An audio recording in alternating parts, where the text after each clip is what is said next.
And now for part 3. This covers everything else I haven't touched upon yet, and things I may not have gotten to experience myself, but know about to talk about them. First, let's talk about patrols. I made light mention of this during the campaign run. The way patrols work is that when you enter a map through the entry point for them, you basically have free range to most areas you were able to visit before. Naturally, players will disappear if they enter an area that's part of their story mission or whatever, but otherwise, the point is to look for these communication devices that are marked all over the place. You pick one up, and it becomes your new objective. These can range from killing certain enemies, finding certain items that happen to drop from enemies, scout out a location that may involve killing some enemies so it becomes easier to fulfill, etc, etc. The only patrols I've done were in the Cosmodrome and the required one I did on Venus, and sadly, I do not like them. They work similarly to daily quests in WoW in that the intent is to build reputation and get better gear from the vendors. But my god, all this running around while enemies respawn a lot just makes going from point A to point B more of a hassle more than anything. At least in WoW you could fly, but here, you just have your sparrow. Then, like I mentioned, random events can happen, which even now are still the only interesting part of exploring a map, since you have multiple people with you, and still have some really tense moments as you try to get the best ranks possible.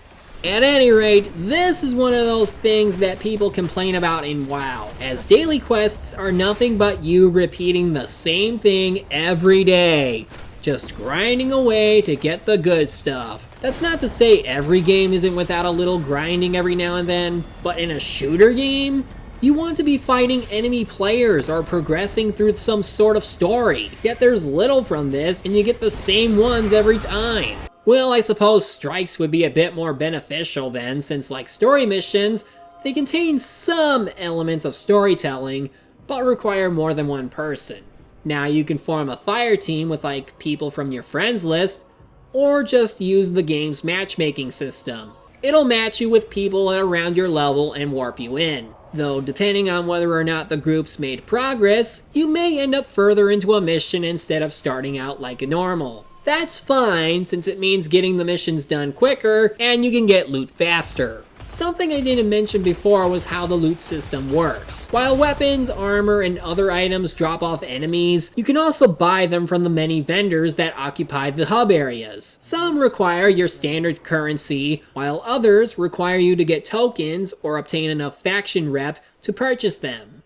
It's normal, but the problem is that this is a game that's not trying to be an MMO, and yet here it is very much acting like one. Another source for loot is simply completing missions. Regardless of if it's a story mission, a strike, or raid, players get rewarded at the end with up to 2 chances to obtain something. Most of the time I get an upgrade for story progression needs, but I haven't had any luck getting epics to drop a lot.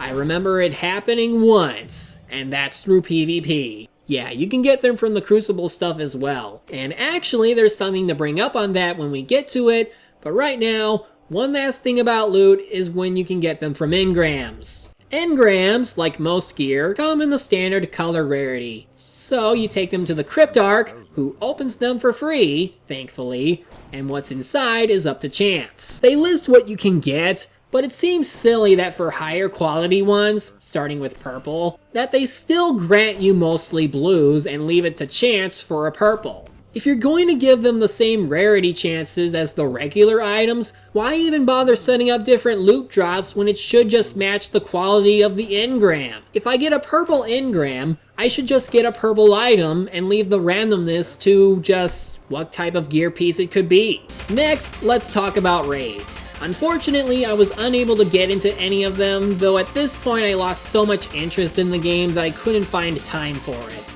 As there's no matchmaking for it like the strikes, this one would require you to actually having friends who want to do it. But you can also find websites, similar to Open Raid for WoW no doubtingly, where you can hook up with people and do it that way. Now the footage you're seeing, as I listed, is from a YouTube channel by Cactus HD, as like one of the many guide videos for the raids you're seeing.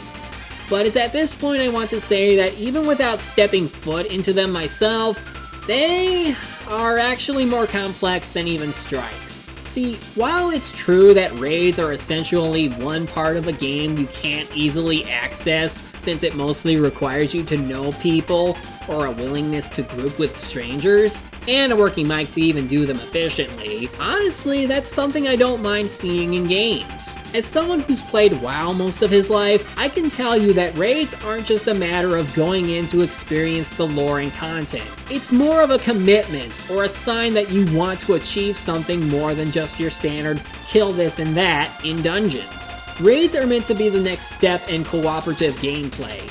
You get together with people, either in guilds or communities, and you go in to try and progress together. Since these raids contain the hardest fights you may ever come across, and when you kill something that requires a lot of coordinating and teamwork, you feel accomplished. This especially holds true during final boss fights, where you've worked long and hard to get to this point, and even if the gear piece you want didn't drop, you at least feel satisfied that you got to do something most people may not. And looking at this footage now, I can safely say it applies to Destiny raids too. You need good coordination and skill to do these. It isn't like everything else where it's easy to pick up and do. This is where all your skills and knowledge of the game comes into play, and strategies and patterns have to be formed or memorized just to progress. In other words, this is where the game shows a sense of depth and complexion for once. It isn't just a simple horde mode on everything. The only problem though is I can't understand why then would the developer still list this as a non-MMO when this is very much what MMOs are all about. Socializing, grouping, working together for stuff like this is what MMOs are. There's no need to classify it as anything else when the game makes every attempt to get you to be in the presence of other characters. Dragon Ball Xenoverse had it mixed where you can go static player NPCs or active ones, while Xenoblade X went for static to keep the illusion of being pure single player. Destiny never gives you the static player treatment. Everyone is active and involved. Other than that, for Crota's End at least, it still doesn't give the satisfaction of killing a god when he just looks like a slightly bigger version of the normal Hive Knights. But then Oryx?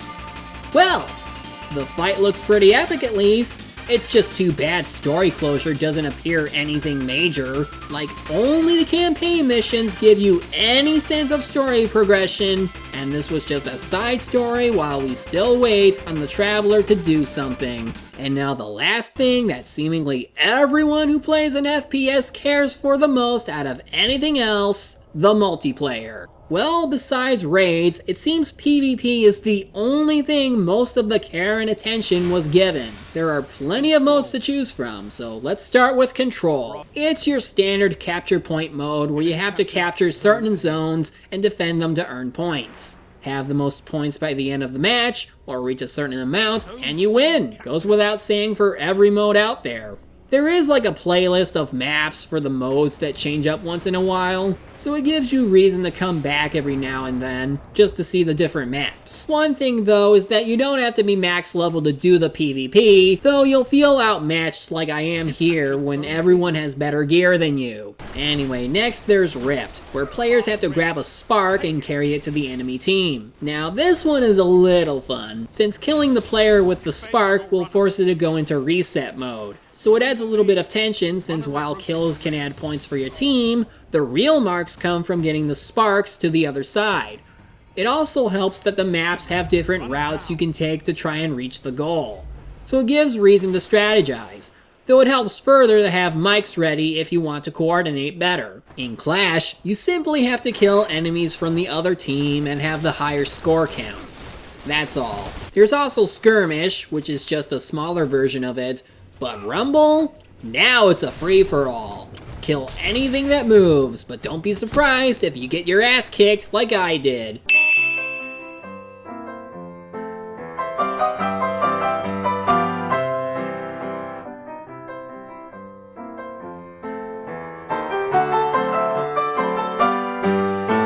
Expert mode versions of these include Inferno Clash, which removes the minimap and special ammo at the start, Mayhem, which is Rumble, but it becomes easy to get your special powers off, Now, I wasn't able to get footage at max level doing the modes, but I did get progressively better over time to where I nearly make the top spots sometimes. But really, at around that point, I just got tired and wanted to move on to other things.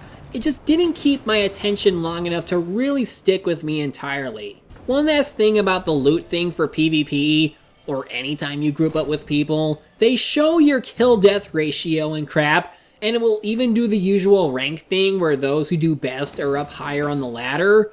You'd think that loot would be determined by who does well overall. Well, guess what? It's still random, and I often feel like those who do worse have higher odds since they're the ones struggling and in need of better gear. I know I got an epic shotgun off a match that I didn't like because, well, I'm all about sniping, even if they don't do well in PvP. There's other things like the Osiris trials and the aforementioned Prison of Elders thing, but again, at this point, I've said everything I wanted to say in the way of the game. I might have missed a few things, I just want to wrap up my thoughts on the game. In terms of a short-term game, it wouldn't be so bad. The gunplay is excellent, even for newcomers, and the PvP can be fun and addicting if you're keen on just doing that. And if anything, the only things that are bad are the earlier campaign modes and a somewhat decent one after them. But in terms of a long-term product, it just doesn't feel worth it continually paying $20 to $40